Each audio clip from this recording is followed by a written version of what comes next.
Hello students, आज के इस वीडियो में हम लोग कवर करेंगे क्लास 10th स्पेशल इंग्लिश का चैप्टर 7 रिपोर्ट ऑफ एन जज केस। ये विलियम कॉपर की लिखी हुई एक पोयम है कि कैसे जो एक नाक और आँख के बीच में एक झगड़ा उत्पन्न हो जाता है। दोनों ही जो है अपना मूल अधिकार चश्मे के ऊपर जताते हैं। तो बड़े ही मज़ेदार ये पोयम है। इसकी जो लैंग्वेज है वो लीगली ली गई है विलियम कॉपर के द्वारा। तो चलिए पता लगाते हैं, पहले पढ़ते हैं, पहले जान लेते हैं थोड़ा सा विलियम कॉपर के बारे में। इनका जो करियर था वो 1731 टू लेकर 1800 तक था। ये जो पोएट थे was who qualified as a lawyer, एक लॉयर थे। हिज लीगल करियर बाद interrupted by an attack of madness, और एक पागलपन के दौरे के कारण उनका जो कानूनी करियर था, लीगल करियर था, वो रुक गया, थम गया। When he recovered his mental health, और जब वो अपने इस मेंटल हेल्थ को रिकवर कर रहे थे, retired to the country where he lived a quiet life, तो उन्हें उस देश से रिटायर कर दिया गया, निकाल दिया गया जहाँ पे वो अपना सुख भरा या शांति भरा जीवन जी रहे थे। He wrote the famous hymn hark my soul it is lord. उन्होंने एक जो प्रसिद्ध भजन है कि hark my soul it is lord, कि मेरी आत्मा को सुनो, ये ईश्वर है। And God moves in a mysterious way, जो ईश्वर है वो रहस्यमय तरीके से चलता है। ये कुछ उनके फेमस हाइमन थे, भजन थे। His admirable letter show his gentle and human personality, और उनके जो प्रशंसनीय लेटर्स थे, पत्र थे, उनमें एक विनम्र और मानवीय व्यक्तित्व दिखाई देता है उनका। He wrote poetry in a simple and gentle style, और उन्होंने जो कविताएं हैं उनको बड़े ही साधारण और विनम्र शैली में लिखा हुआ है। ये जो पोयम है इसमें क्या हुआ था, इस पोयम में, in this poem copper has used a language and background of the court room. उन्होंने जो भाषा है और जो पृष्ठभूमि है वो कोर्ट रूम की ली है, टू प्रोवाइड ह्यूमरस इफेक्ट, इसे मज़ेदार प्रभाव देने के लिए। A strange dispute arose between the nose and the eyes, एक जो विचित्र सा डिस्प्यूट है, झगड़ा है, वो नाक और आँख के बीच उत्पन्न हो जाता है, अरोज जाता है। Both claiming their sole right over the spectacles, दोनों ही जो हैं चश्मे के ऊपर, स्पेक्टल्स के ऊपर अपना मूल अधिकार होने का दावा करते हैं। The tongue acted as a lawyer, और इस पोएम में जो जीव है, जो टंग है, वो एक वकील की भूमिका अदा करती है। And the ear at the chief baron to balance the law, और जो कान होते हैं वो चीफ बैरन का रोल प्ले करते हैं और नियमों का संतुलन बनाए रखने के लिए। तो चलिए देखते हैं क्या होता है, कौन इस केस को जीतता है। Between nose and eye a strange contest arose, नाक और आँख के बीच एक विचित्र सा झगड़ा उत्पन्न हो गया। The spectacles set them unhappily wrong, कि जो चश्मा है वो गलत तरीके से उन पर सेट किया जाता है।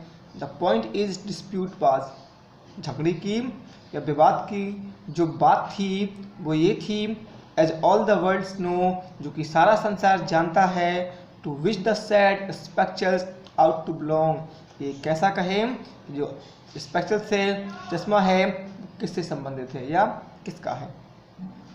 तो नाक और आँख के बीच एक विचित्र झगड़ा उत्पन्न हो गया। झगड़ा ये था कि जो चश्मा है उन दोनों के ऊपर गलत तरीके से सेट किया जाता है। झगड़े की जो मुख्य बात थी, जिसे सारा संसार जानता है, कि किसका कहे कि चश्मा जो है वो किससे संबंधित है।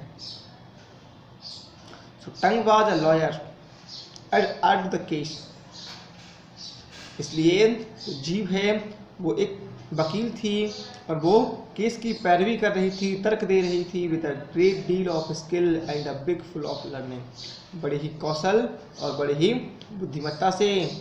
Wise chief baron ear set to balance the law, जबकि जो कान थे वो कानून को बैलेंस करने के लिए चीफ बैरन के तौर पे बैठे हुए थे। So fame for his talent is nicely discerning, ठीक है ना।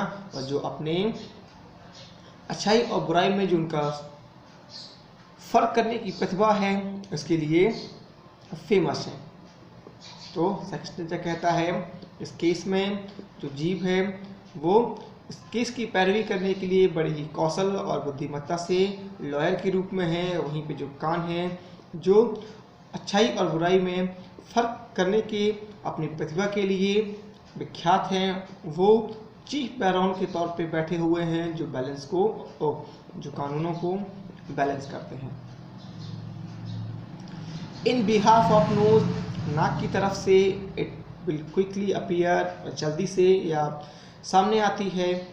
And your lordship he said, और कहती है कि महाराज विल अनडाउटफुली फाइंड, क्या ये निसंदेह नहीं पाया गया कि nose had spectacle always in wear, क्या ये हमेशा ये निसंदेह पाया जाता है या पाया गया कि जो नाक है वो हमेशा ही चश्मे को पहने रहती है। विच amount of possession time out of mind, और जो अधिकतर समय है जो हमारी समझ से बाहर है, ठीक है ना, वो इसके हक में रहता है। तीसरे स्टैंजा में जो पोएट है वो कहता है कि जो टंग है वो जीभ की तरफ से आकर के बोलती है कि महाराज निसंदेह ही जो नाक है वो ज़्यादातर समय चश्मे को पहने रहती है, और वो कितने समय या कितना समय इस चश्मे को अपने ऊपर रखती है ये हमारी समझ से परे है।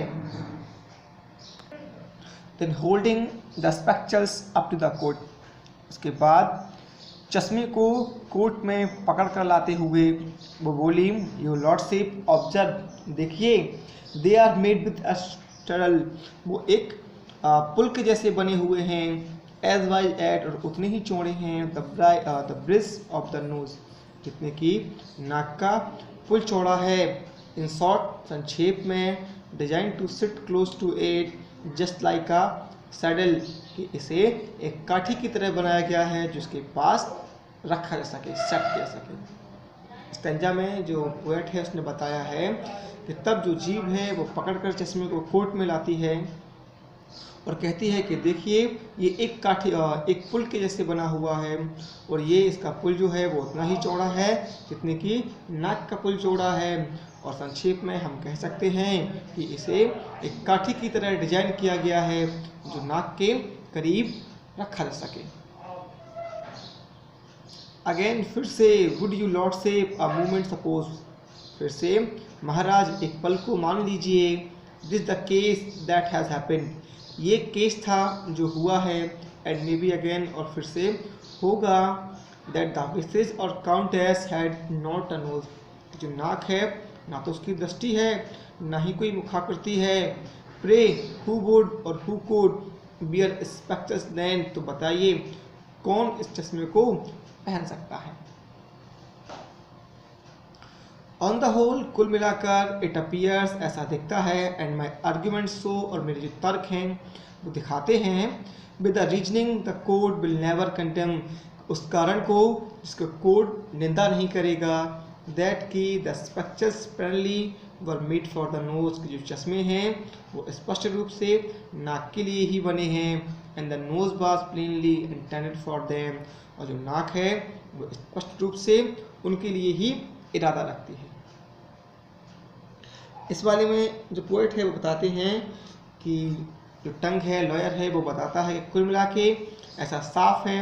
वो मेरे जो तर्क है वो दिखा देते हैं कि जो रीजन है, जो कारण है, कि कैसे जिसकी कोर्ट कभी निंदा नहीं करेगा, कि जो स्पष्ट रूप से चश्मा है वो नाक के लिए बना हुआ है, और साथ ही जो नाक है वो चश्मे के लिए ही इरादा रखती है।